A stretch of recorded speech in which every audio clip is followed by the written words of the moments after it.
la menace existentielle que représente désormais, selon les mots d'Emmanuel Macron, la Russie. Mais je voudrais d'abord parler de ce qu'il se passe en Allemagne, parce que je ne sais pas si vous avez entendu, il y a le nouveau plan de gouvernement qui a été dévoilé ce week-end par le nouveau chancelier, le chancelier Merz, une remise en cause totale de la politique migratoire d'Angela Merkel, qui avait accueilli 1 million de migrants principalement issus de Syrie, alors même que vous étiez Premier ministre.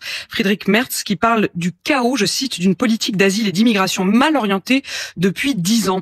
J'ai retrouvé les titres des journaux à l'époque, lorsque Angela Merkel a décidé d'accueillir tous ces migrants, et que vous l'aviez critiqué. Le Figaro, Manuel Valls charge la chancelière allemande et resserre l'accueil des réfugiés. Les Échos, pour Manuel Valls, la politique de Merkel n'est pas tenable dans la durée. L'Opinion, le Premier ministre Manuel Valls critique sévèrement la politique migratoire de Merkel. Et Libération, le plus beau pour la fin, face au courage de Merkel, la lâcheté de Valls. Qu'est-ce que vous en dites aujourd'hui? D'abord, vous me renvoyez à il y a 10 ans, mais sur ce sujet, j'avais raison.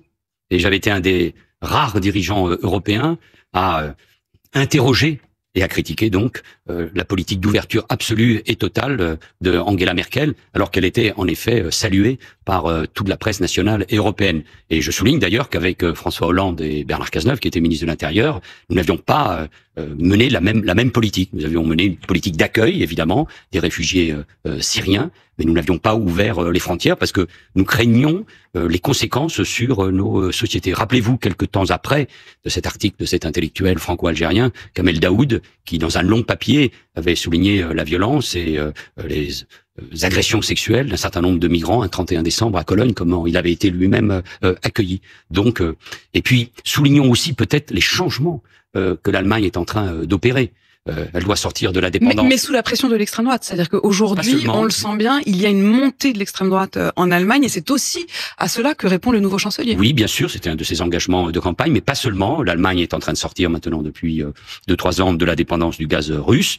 Elle s'interroge évidemment sur les changements de la politique américaine et le fait qu'il ne pourrait plus bénéficier du parapluie militaire et nucléaire américain. Et le chancelier, le nouveau chancelier, celui qui va être désigné comme chancelier, va être, je crois, un allié très structurant, très important pour la France et pour l'Europe face aux nouvelles menaces. Nous en dirons peut-être un mot. Et il change aussi d'une certaine manière les équilibres financiers, puisqu'ils vont investir dans la défense, mais aussi dans les infrastructures dont l'Allemagne a besoin. Donc c'est des changements importants, et donc sur l'immigration aussi. Vous parlez de la menace, Manuel Valls. Vous avez entendu sans doute les mots d'Emmanuel Macron qui dit « Nous ne toucherons plus les dividendes de la paix ». Sous-entendu, on en a quand même bien profité.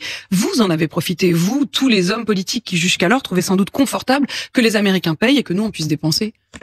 Pas que les politiques, nos sociétés, d'une certaine manière. La France, grâce au général de Gaulle et tous les présidents de la République ont suivi la même doctrine, a toujours eu une attitude différente. Nous avons une véritable indépendance, grâce notamment à la dissuasion nucléaire. Nous sommes, avec les Britanniques, une des rares armées européennes capables de se projeter à l'extérieur. Mais c'est vrai que l'ensemble de l'Europe est en train de sortir d'une forme de naïveté. L'ensemble de l'Europe qui sort d'une naïveté, d'accord, mais c'est vrai que la France, et la question désormais se pose, elle se pose même aux partenaires sociaux qui sont en conclave pour réformer la réforme des retraites. Et la question désormais, c'est est-ce qu'on peut faire à la fois des pensions et des canons? Et pendant longtemps, peut-être le fait que les canons soient payés par les Américains était bien confortable pour notre politique sociale. Est-ce que vous aviez conscience de cela? Oui, moi je pense que je fais partie de ceux. Je suis venu souvent sur ce plateau, notamment depuis l'invasion de l'Ukraine par la Russie, pour dire que nous étions en train de changer d'époque. J'étais il y a 1 an et demi à Kiev, j'étais revenu marqué par le fait que tout le monde s'interrogeait là-bas, mais il faut un plan B si Donald Trump est élu. Eh bien, nous y sommes. Et au fond, la première question, la question fondamentale, Apolline de Malherbe, c'est est-ce que nous sommes capables, nous, Européens, de construire une puissance pour sauvegarder la liberté et la démocratie face, au fond, à la vassalité, au renoncement, à la lâcheté qu'on retrouve, y compris dans la classe politique française. La lâcheté, vous voulez dire plutôt des Américains ou d'une partie? C'est quoi cette partie de la classe politique française dont vous parlez? C'est ceux qui renoncent, qui sont prêts aujourd'hui à accepter d'abord le fait établi, c'est-à-dire ce que Poutine représente en termes de menace existentielle pour la liberté et la démocratie. Vous reprenez ces mots. Pour vous, la menace existentielle aujourd'hui, c'est la Russie, c'est Poutine. Il y en a beaucoup, mais en tout cas celle-ci, elle est évidente, et par aussi une guerre, parce que ce n'est pas uniquement la guerre militaire qui est menée, c'est une guerre idéologique, c'est une guerre hybride. Vous voyez ce qui s'est passé en Roumanie il y a quelques semaines au moment de l'élection présidentielle, la déstabilisation Elle nous concerne à chaque élection en Europe et dans le monde. Parler avec les Polonais, avec les Baltes, avec les Moldaves, avec les Roumains, ce que cela peut représenter comme menace. Donc cette menace, elle est là. Et face à cela, il y a toujours ceux qui, d'une certaine manière, s'accommodent de la puissance, de la violence, de la remise en cause de l'état de droit. Et ce qui est en train de changer, au fond, c'est pas la menace russe, elle est présente déjà depuis un certain nombre d'années, c'est le comportement erratique, l'imprévisibilité de l'administration Trump. Mais pardon d'insister, c'est ça qui nous oblige à réagir. Quand vous dites il y a une partie de la classe politique, vous parlez de qui ? Quand je lis l'entretien de François Fillon à Valeurs Actuelles, quand je vois un certain nombre de déclarations de responsables politiques du Rassemblement national, il y a une partie de la gauche qui est aussi du côté de la France insoumise depuis déjà longtemps et dans ses relations, dans sa vision du monde marquée par sa relation avec la Russie ou par l'anti-américanisme. Bref, tout cela nous oblige d'une manière ou d'une autre à une réaction, et c'est vrai, en termes d'investissement pour la défense, et donc à revisiter d'une manière ou d'une autre nos modèles. Quand François Fillon dit on se trompe de guerre, la menace existentielle immédiate, ce n'est pas Poutine, c'est l'islamisme. Et l'islamisme représente aussi une menace. D'ailleurs, le 26 mars prochain, au Dôme, avec plusieurs milliers de personnes, nous allons nous réunir, intellectuels, politiques, nous allons mobiliser contre cette menace que représente l'islamisme pour la démocratie et nos valeurs. Ça fait partie évidemment de mes combats, et nous l'avons vu avec cette montée, cette déferlante de la haine des Juifs et d'Israël. Mais il y a aussi c'est pas parce qu'il y a la menace islamiste qu'on ne doit pas regarder. François Fillon, il en minimise la menace russe. On peut pas le minimiser pour nous du fait du changement que représente, je suis prudent, le caractère imprévisible de la politique américaine. Vous savez, dans le monde aujourd'hui, au fond, il y a, je veux pas simplifier les choses parce que c'est évidemment toujours beaucoup plus complexe, mais d'un côté, il y a la brutalité, le règne de l'argent, la remise en cause de l'état de droit, et de l'autre côté, cette vieille Europe, nos valeurs universelles, mais nous le partageons aussi avec le Canada, menacé par les États-Unis, avec l'Australie, qui travaille aussi avec nous sur ces questions-là. La vieille Europe, la France, l'Allemagne, la Grande-Bretagne, la France et la Grande-Bretagne ont une vision du monde, une vision stratégique, possèdent l'arme nucléaire. Eh bien, il faut un réveil, et ce réveil, il est autour, des valeurs, de la démocratie, de l'état de droit, de la liberté. Pour moi et pour nous, ça doit compter. Manuel Valls, est-ce que vous iriez jusqu'à dire qu'il y a une forme de traîtrise dans les propos d'un François Fillon ou de certains des politiques dont vous venez de parler? Non, de là, c'est des mots qui vont trop loin, et je fais attention, je suis prudent, mais prudent. Mais il y a une forme de renoncement. Ça, c'est clair. Il y a du renoncement. C'est pas nouveau. Il y a toujours eu, au fond, une fascination vis-à-vis de la Russie, qui est évidemment un grand peuple, une grande culture, avec qui nous avons toujours eu des liens. Il y a une fascination toujours par rapport à la puissance, à la brutalité. Les mêmes qui sont fascinés par Poutine le sont aujourd'hui par Donald Trump. Non. Je pense que la remise en cause de l'ordre international tel qu'il a été conçu depuis la dernière guerre mondiale, d'un certain nombre de valeurs, de la démocratie, enfin, menacer le Canada, menacer le Groenland, menacer le Panama, on voit bien qu'il y a quelque chose qui est en train de changer. Et au-delà de la critique que nous pouvons apporter à l'administration américaine, cela nous oblige surtout, nous, à réagir, et c'est ce qu'impulse le président de la République, et je m'en félicite. Vous avez eu cette expression, nous nous préparons à la guerre, encore un mot là-dessus. Les Français qui se disent favorables à un retour du service militaire obligatoire, 61%, c'est un sondage du journal Ouest France. Est-ce que ça veut dire que les Français, eux, sont dans une attitude presque aujourd'hui de capacité de défense ou de prendre à un moment les armes s'il le faut pour défendre la France? Mais ce peuple est très intelligent. Nos compatriotes sont très intelligents, ils ont le sens de l'histoire. Ils savent ce que a pu représenter deux guerres mondiales. Ils connaissent le prix de la liberté et de la démocratie. Donc, il faut expliquer. C'est ce que fait le président de la République, c'est ce que fait le Premier ministre, c'est ce que font les ministres de la Défense et des Affaires étrangères, c'est ce que nous devons tous faire. Quels sont les enjeux? Pourquoi il faut investir demain sans doute 100 milliards dans la défense? L'Europe prend ses responsabilités. Il y a une course contre la montre parce que l'Ukraine et son président Volodymyr Zelensky représentent précisément cette liberté et cette démocratie. On cherche aussi évidemment un cessez-le-feu, la possibilité pour éventuellement des armées européennes de préserver ce cessez-le-feu demain face à d'éventuelles nouvelles agressions de la Russie. Donc il y a un débat aussi qui implique les diplomates, parce qu'on veut que cette guerre s'arrête, mais pas à n'importe quel prix, pas au prix de la vassalité, pas au prix du renoncement, pas au prix de la fin de l'Ukraine. Vous rentrez, Manuel Valls, de la Réunion, où vous étiez notamment pour répondre évidemment au cyclone Garance.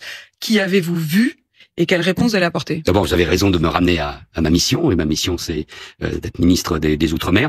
J'ai eu le sentiment, je comprends avec l'actualité que nous venons de décrire. J'ai le sentiment que ici à Paris, pas du côté du gouvernement, croyez-moi, mais on n'a pas pris conscience de l'impact de ce nouveau cyclone. Un an après un autre cyclone, quelques mois après une sécheresse très dure, le cyclone a impacté très durement l'île. D'abord, il y a 5 morts, des blessés, des écoles, des établissements publics détruits, toute l'agriculture, notamment celle de la canne, qui est totalement détruite. C'est plusieurs centaines de millions d'euros de dégâts. Et puis des Réunionnais qui, certes, ont une culture des phénomènes de ce type depuis des années, mais qui ont le sentiment vraiment que le dérèglement climatique est bien là et qu'ils vont subir de nouveau dans les mois, dans les années qui viennent, de nouveaux phénomènes de ce type. Ça veut dire qu'on n'est pas que dans la reconstruction, on doit être aussi dans l'anticipation. Oui, et j'ai proposé donc, nous travaillons très vite sur un plan de reconstruction, de développement, de relance de la Réunion, qui anticipe évidemment tous ces phénomènes. C'est vrai notamment dans le domaine du logement, de l'économie. Donc il y a des investissements importants à faire. Est-ce que 200 millions, ça va suffire ?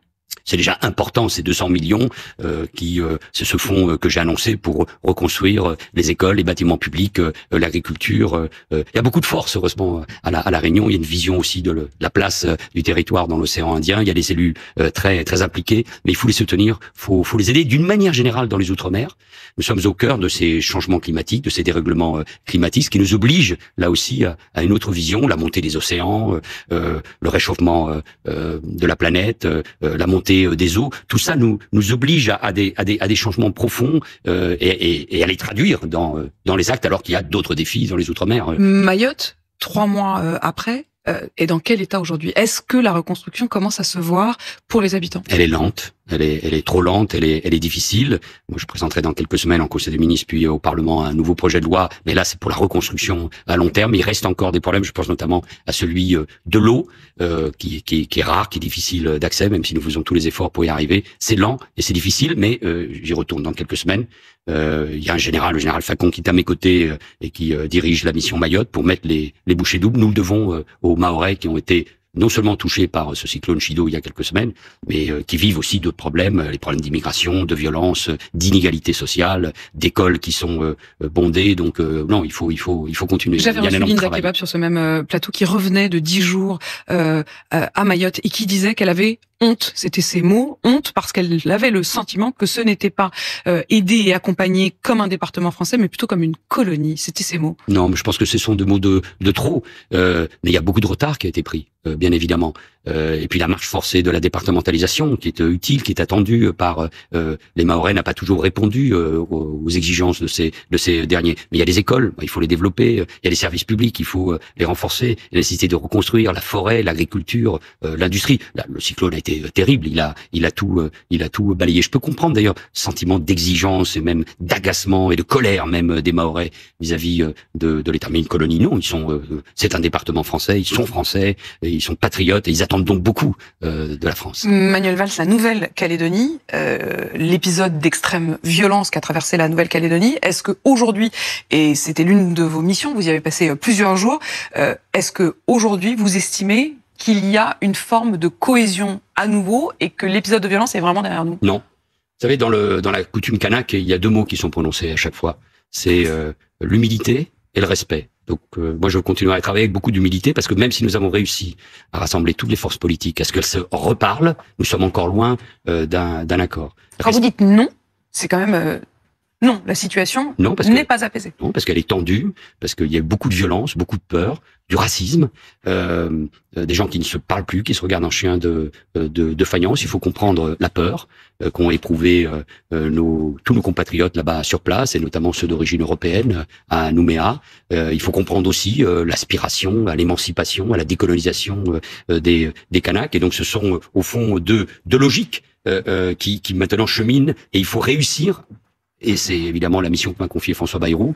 Il faut réussir à ce que le dialogue permette de trouver un accord politique. Vous parliez tout à l'heure à propos de la Russie, de la manière dont il s'infiltrait, y compris dans une forme d'influence ou de tentative de déstabilisation de la démocratie. On sait qu'au moment de la violence en Nouvelle-Calédonie, la question de l'influence étrangère avait été posée a posteriori. Est-ce que vous diriez aujourd'hui que ça a été en effet un lieu, un espace, un moment d'influence étrangère? La France est présente sur 3 océans et 5 continents.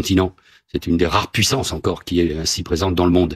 Et il y a, nous le disions tout à l'heure, il y a cette guerre hybride que nous mène un certain nombre d'États. Et on avait évoqué l'Azerbaïdjan. Et l'Azerbaïdjan en fait partie. Et un certain nombre d'élus néo-indépendantistes en Calédonie, aux Antilles, en Guyane, ou depuis d'ailleurs également les Comores jouent avec ça contre Mayotte. Oui, il y a des gens qui s'y prêtent. Je ne veux pas l'exagérer, ça n'était pas ça le facteur déclenchant des violences, mais j'ai averti les uns et les autres, et je le fais encore à votre micro, que nous n'accepterons pas que cet État d'abord se livre à ses ingérences, notamment sur les réseaux sociaux, mais également en organisant des colloques, en soutenant un certain nombre de leaders indépendantistes très minoritaires, bien évidemment condamnés souvent par les autres formations, mais nous l'accepterons pas, et je l'ai dit aux intéressés aussi, à ces élus, à ces responsables politiques qui s'y prêtent. Une chose est la liberté d'opinion, pour proférer évidemment des idées indépendantistes, mais on ne peut pas atteindre aux intérêts stratégiques de la France. Est-ce qu'on a les moyens de lutter, y compris en termes de réseaux sociaux, comme vous dites? Bien sûr, sur les réseaux sociaux, en s'exprimant, rappelant quelle est l'histoire de la Calédonie, ce que nous sommes en train de faire tout de même depuis 1988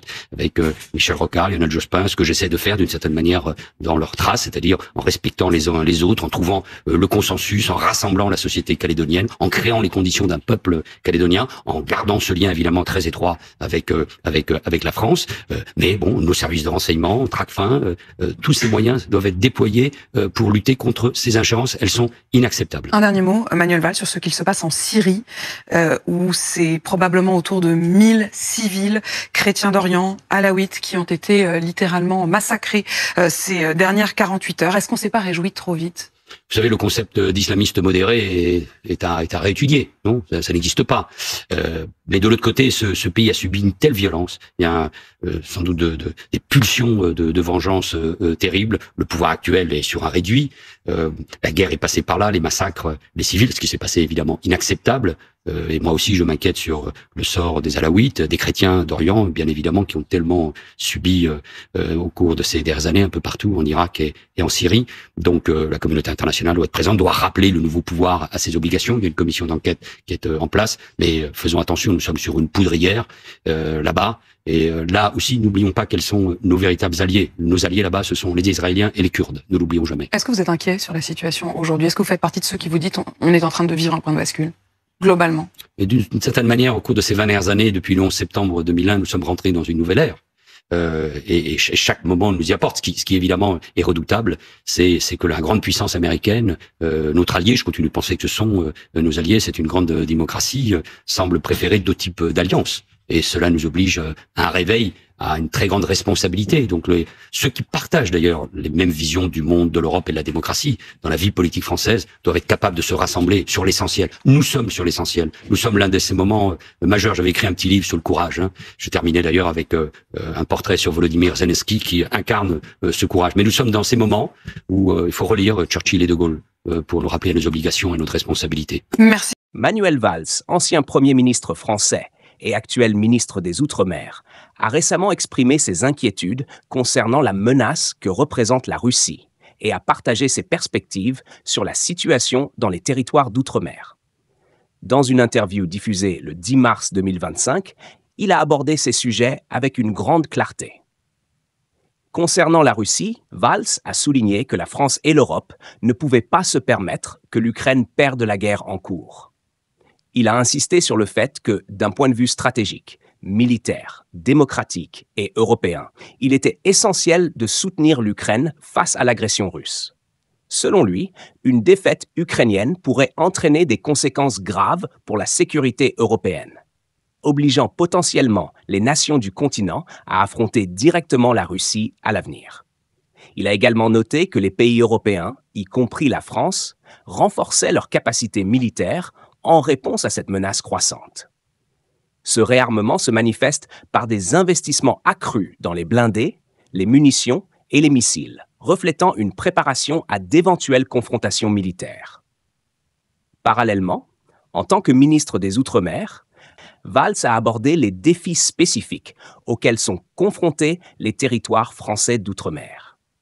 Il a exprimé sa détermination à répondre aux besoins de ces régions, en mettant l'accent sur le développement économique, l'amélioration des infrastructures et le renforcement des services publics. Il a également reconnu les particularités culturelles et sociales de ces territoires, affirmant que le gouvernement s'engageait à respecter et à valoriser leur identité, tout en assurant leur intégration harmonieuse au sein de la République française. En somme, Manuel Valls a mis en lumière les enjeux majeurs liés à la politique étrangère et intérieure de la France. Face à la menace russe, il plaide pour une Europe unie et préparée, soutenant fermement l'Ukraine dans son combat pour la souveraineté. Simultanément, il réaffirme l'engagement du gouvernement envers les territoires d'outre-mer, visant à promouvoir leur développement tout en respectant leurs spécificités.